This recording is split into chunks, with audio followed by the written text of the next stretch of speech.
Soal latihan SKB Perikanan 2020, Part 2. Nomor 1. Berikut yang merupakan karakteristik zooplankton adalah A. Jenis dan jumlahnya lebih banyak dibandingkan dengan fitoplankton. B. Jenis dan jumlahnya lebih sedikit dibandingkan dengan fitoplankton.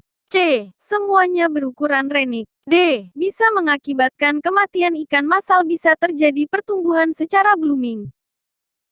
Jawabannya adalah B. Jenis dan jumlahnya lebih sedikit dibandingkan dengan fitoplankton. Nomor 2. Letak tropik kelompok nekton dalam laut. A. Lebih rendah dari plankton. B. Lebih rendah dari bentos. C. Lebih tinggi dari plankton dan bentos. D. Sama dengan plankton dan bentos. Jawabannya adalah C. Lebih tinggi dari plankton dan bentos. Nomor 3. Zona afotik secara berurutan berdasarkan kedalaman air laut ke arah dalam adalah A. Hadal pelagik, abisal pelagik, batil pelagik, mesopelagik. B. Hadal pelagik, mesopelagik, abisal pelagik, batil pelagik. C. Abisal pelagik, hadal pelagik, batil pelagik, mesopelagik. D. Mesopelagik, batil pelagik, abisal pelagik, hadal pelagik.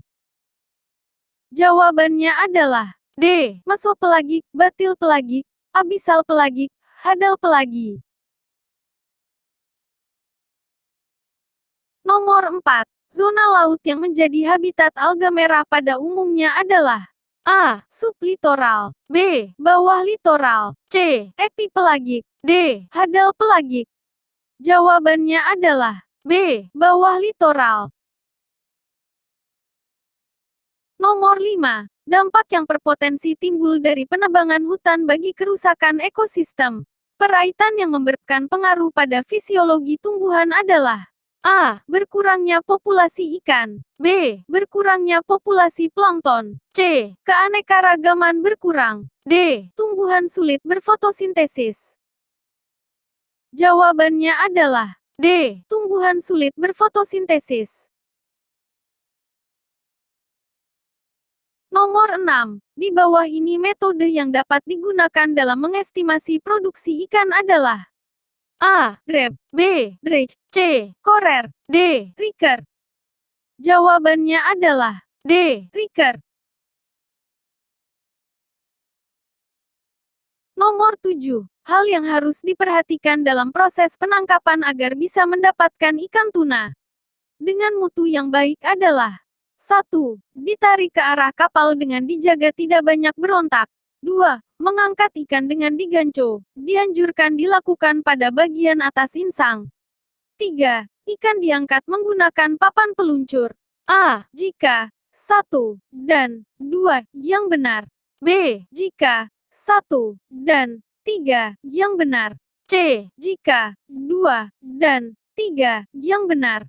D. Jika semua benar. Jawabannya adalah B. Jika 1 dan 3 yang benar.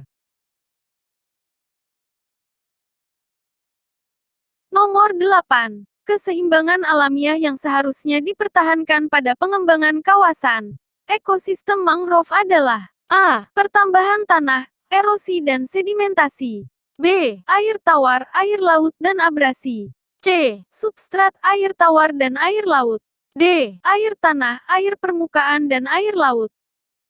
Jawabannya adalah A. Pertambahan tanah, erosi dan sedimentasi. Nomor 9. 1. Gelombang besar dan gelombang kecil bergerak dengan cara yang berbeda. 2. Panjang gelombang artinya 2 puncak gelombang dan 1 lembah gelombang. 3. Laut dangkal mempunyai panjang gelombang yang lebih kecil dibanding laut dalam. Pernyataan berikut yang benar mengenai gelombang air laut. A. 1. 2 benar. B. 1. 3 benar. C. 2. 3 benar. D. Semua benar. Jawabannya adalah C. 2. 3 benar. Nomor 10. 1. CO2 berkurang dalam air laut akan menurunkan pH air laut. 2. Apabila CO2 meningkat dan menaikkan keasaman air laut. 3. Pengaruh CO2 terhadap derajat pH air laut diawali dengan ikatan CO2 dengan air laut. Pengaruh CO2 terhadap suasana keasaman air laut diantaranya adalah A. 1. 2 benar. B. 1. 3 benar.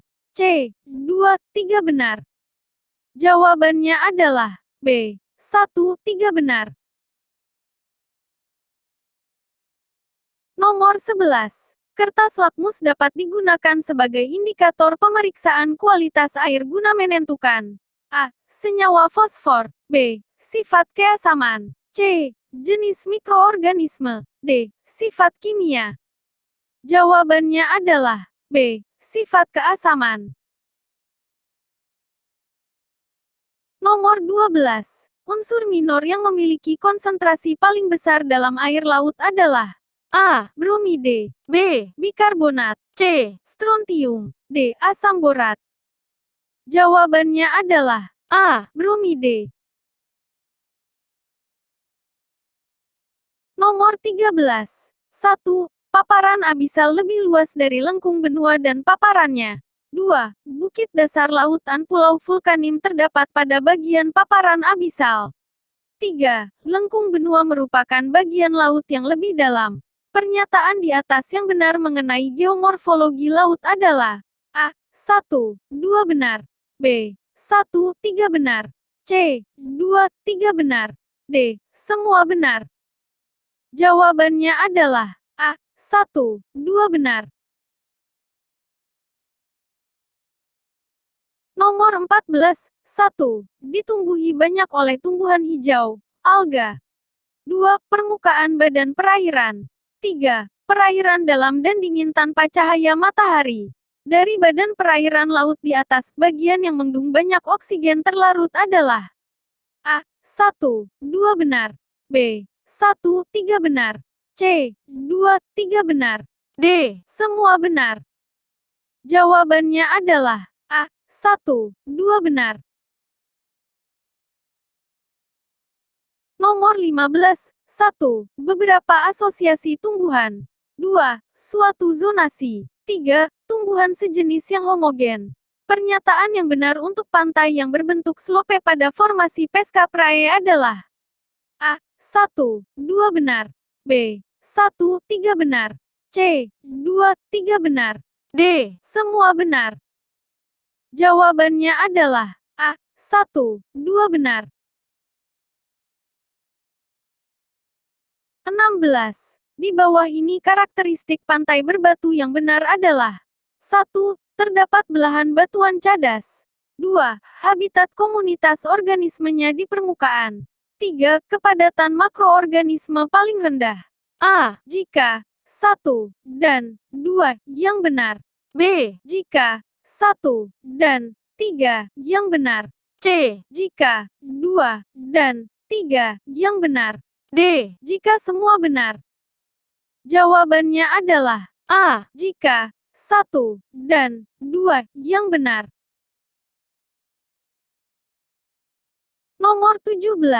Pada proses pencernaan ikan biasanya tidak mengunyah terlebih dahulu, akan tetapi langsung menelannya selanjutnya dicerna secara enzimatis di dalam A. Ginjal dan pankreas. B. Lambung dan usus. C. Empedu dan pankreas. D. Pankreas dan hati.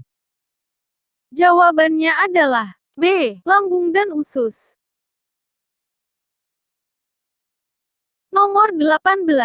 Bentuk migrasi larva ikan akan menjadi ikan muda dan melakukan migrasi ke daerah A. Rekrutmen. B. Mencari makan. C. Mijah. D. Asuhan. Jawabannya adalah B. Mencari makan. Nomor 19. Untuk mengukur kandungan oksigen terlarut dalam air laut dapat menggunakan metode A. Sachidis. B. Winkler. C. Klorofil. D. Karbon. Jawabannya adalah B. Winkler. Nomor 20. Tingkat kesegaran ikan dapat diukur menggunakan A. Torimeter. B. Uji organoleptik. C. Titimetri. D. Autolisis. Jawabannya adalah A. Torimeter. Nomor 21. Faktor yang mempengaruhi aliran air sungai antara lain. A. Karakteristik cekungan, dasar sungai, geografi dasar sungai, kemiringan sungai, bendungan sungai, dan jumlah air. B. Geografi dasar sungai, jumlah air, bendungan sungai, kemiringan sungai, dan kecepatan arus laut. C. Kemiringan sungai, gaya tarik bumi, bendungan sungai, kemiringan sungai, dan geografi dasar sungai. D. Jumlah air, penguraian bahan organik di dasar sungai, kemiringan sungai, dasar sungai. Jawabannya adalah A. Karakteristik cekungan, dasar sungai, geografi dasar sungai, kemiringan sungai, bendungan sungai, dan jumlah air. Nomor 22. Pada kedalaman 400 meter terdapat ikan demersal yang bersifat bentopelagis. Antara lain, A. Alu-alu, B. Layur, C. Lemuru, D. Laying. Jawabannya adalah B. Layur. Nomor 23. Tempat bagi paus abu untuk kawin dan melahirkan adalah A. Laut Bering, B. Laut Arktik, C. Pulau Ascension, D. Pantai Baja California. Jawabannya adalah D. Pantai Baja California.